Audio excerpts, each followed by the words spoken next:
Merhaba, bu haftaki videomu Alp hocamla yapıyorum. Alp benim çok eski bir arkadaşım. Videoya da davet ettiğim kırmadı beni. Geldiği için çok teşekkür ederim ona. Alp'le beraber Çin'e gittik ve Çin'de bize bu lipus olsun, diğer ultrason enerjili tedaviler olsun bunları görme fırsatını yakaladık. Alp bana bunu sağladı. Çok teşekkür ediyorum kendisine burada. Bununla beraber lipusu Türkiye'de uygulamaya başlayan iki klinikten birisiyiz. Yani birisi ben, birisi Alp olma şansına sahip oldu. Bu tedavi tekniğini de Türkiye'ye getirdiğimiz için çok şanslı olduğumuzu, hastaların da şanslı olduğunu düşünüyorum. Bu tedavi tekniğinin ismi Lipus. Yani bunun da açılımı düşük enerjili ultrason teknolojisi diyebiliriz, tedavisi diyebiliriz kısacası. Hocam sen ne düşünüyorsun şimdi bu Lipus'la ilgili? Biz aldık getirdik bunu Çin'den ama iyi mi yaptık, kötü mü yaptık? Ne gibi avantaj sağladık hastalarımız için? Öncelikle güzel sözlerin için teşekkür ederim Erdem. Şimdi Lipus'u aslında uzun zamandır biliyoruz. Çünkü Lipus yaklaşık 2019, 6 yıl önce Asya Pasifik, bu Avusturya, Japonya, Çin'in dahil olduğu Androloji Derneği'nin tedavi kılavuzuna girdi. Ve tedavi kılavuzunda Lipus'un yeni bir teknoloji olduğunu ve altının çok dolu olduğu, yani yapılan randomize çift kök çalışma ki böyle bir hastalıkta sertleşme problemi için çift kök çalışma yapmak çok zor. Bunu başka bir videoda açıklayalım, yayını konuşalım. Kullanarak ispat ettiler. Lipus teknolojisinin bütün çalışmaları UCSF'de, University of California San Francisco'da aslında Amerika'daki androloji duayenlerinden bir tanesi olan Dr. Tom Lu tarafından yapıldı. Ve bu çalışmalarda Lipus'un birçok yeni ve iyi özelliği gösterildi. Bunlardan bir tanesi, tamam, damarlanmayı arttırıyor. Dokuda iyileşme sağlıyor ama en önemlisi sinirlerde onarım sağlıyor. Hasarlı sinirlerde onarıma imkan tanıdığı için de Lipus diğer teknolojilerin önüne geçiyor. Sen ne düşünüyorsun bu konuda? Ben de gerçekten Lipus'un çalışmalarına baktığım zaman, şimdi Lipus'u yani seyircilere anlatmak gerekirse Lipus şu anda Avrupa'da ve Türkiye'de uygulanan şok dalga teknolojisinin farklı bir varyantı olduğunu hani kavram anlamında söylemek gerekirse izleyenlere. Varyantı değil bence. Lipus aslında şok dalga tedavisi değil. Ultrasonik enerjiyle bizim yeni tedavi trendi olarak kullandığımız ultrason dalgalarıyla peniste bir mikro enerji tedavisi yapıyor. Peki hocam, sertleşme bozukluğu tedavisinde, tedavi sıralamasında biz bu lipusu nereye koymalıyız? Yani bizi izleyenler bu lipustan nasıl bir fayda görebilir? Hangi aşamada bu lipusu yaptırabilir? Geçen hafta Amerika'daydım biliyorsun. Amerikan Nöroloji Kongresi'nde Doktor Tom Lu ile birlikteydim. Ben de Tom Lu'yu da sordum. Tom Lu çünkü aslında mikro enerji tedavilerinin babası. ESBT'yi çok çok uzun yıllar önce savunmaya başlayıp aslında dünyayı tanıtanlardan bir tanesi. Sertleşme üzerine ve androloji üzerine çok fazla çalışması var. Tom Lu'ya aynı soruyu sordum. Cevap şuydu: nereye koyarsan orada çok iyi sonuç alırsın. Yani bu bir başlangıç tedavisi de olabilir veya dozları değiştirerek, tedavi sıklığını arttırarak idamede, tedavi yanıtsız hastalardaki bu konuda bir çalışma var şeker hastaları üzerinde. Şeker hastaları üzerinde tedavide hastaların neredeyse %70'e yakınında pozitif yanıt almayı sağladığını gösterdiği bir çalışmayla nereye koysan orada işe yarıyor.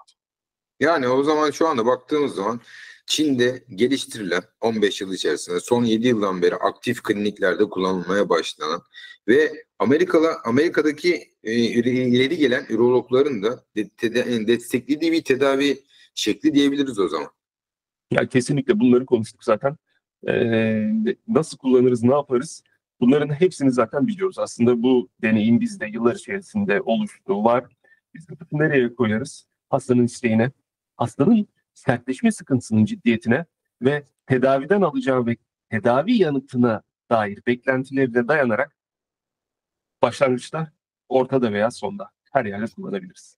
Ben şöyle düşünüyorum. Nasıl sürekli bir bakım gerekiyorsa, tamam mı? Penis iyice ölmeden, penis sertleşme bozukluğu iyice yerleşmeden yapılması gereken tedaviler varsa, nasıl Koreliler yüzlerine sürekli daha çocukluktan beri bakım yapmaya başlıyorlarsa, erkeklerin de penis sağlığını uzun ömürlü olarak sağlamayabilmesi için Bu şikayetler başlamadan ya da hafif bir şekilde başladığı zaman penis restorasyon, hücre yenilemesi gibi tedavilere bence başlaması gerekiyor artık. Artık çağımızın gerektirdiği bir şey diye düşünüyorum bunu. Çünkü bizde yumurta kapıya dayandığı zaman artık yani başlanıyor tedavi. Ama hücre restorasyonunu, hücre yaşlanmasını geciktirmemiz, penisin longevitesinde yapmamız gerekiyor. Longevite ne? Artık şu aralar çok moda. Yani uzun ömürlü ve sağlıklı bir süreç içerisinde acaba nasıl yaparız? Nasıl sağlıklı yaşlanırız gibi soruların insanlar cevaplarını arıyor. Biz de urologlar olarak aslında penisin acaba nasıl daha sağlıklı ve daha uzun ömürlü olduğuna dair neler yapabiliriz? Biz de bunun cevabını arıyoruz aslında. Kendi dermanımızın da cevabını arıyoruz diyebiliriz. Seninle beraber TEA içine gidip de bu cihaz almamızın sebebi de bence buydu diye düşünüyorum. Çünkü sürekli yeni teknolojiler çıkıyor. Bu yeni teknolojilerin kliniğe girmesi de oldukça uzun zaman alıyor. İlk önce bunların laboratuvar alt çalışmaları oluyor. Gerçekten bu cihaz faydalı mı değil mi diye hayvanlarda, hücreler üzerine. Daha sonra da insanlarla beraber yapılan çalışmalarla beraber ancak bu süreç 10 yılı 15 yılı alan bir süreç alıyor.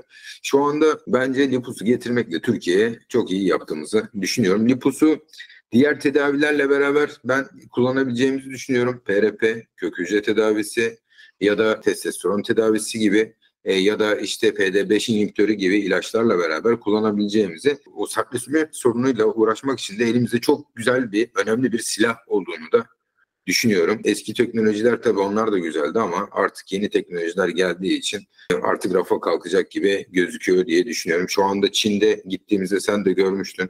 Şok dalgası teknolojilerini artık rafa kaldırıp yani onun yerine Lipus teknolojilerini kullanmaya başlamışlar. Şanslıyız diye düşünüyorum. İnşallah bunun faydasını hastalarımıza da gösterebiliriz. Sen ne düşünüyorsun bu konuda? Kesinlikle aynı fikirdeyim. Söylediğin bir konuda yüzüm gülüyor. Dedin ya, penisi yenileme, penisi olduğu gibi dinç ve sağlıklı tutmaya çalışıyoruz.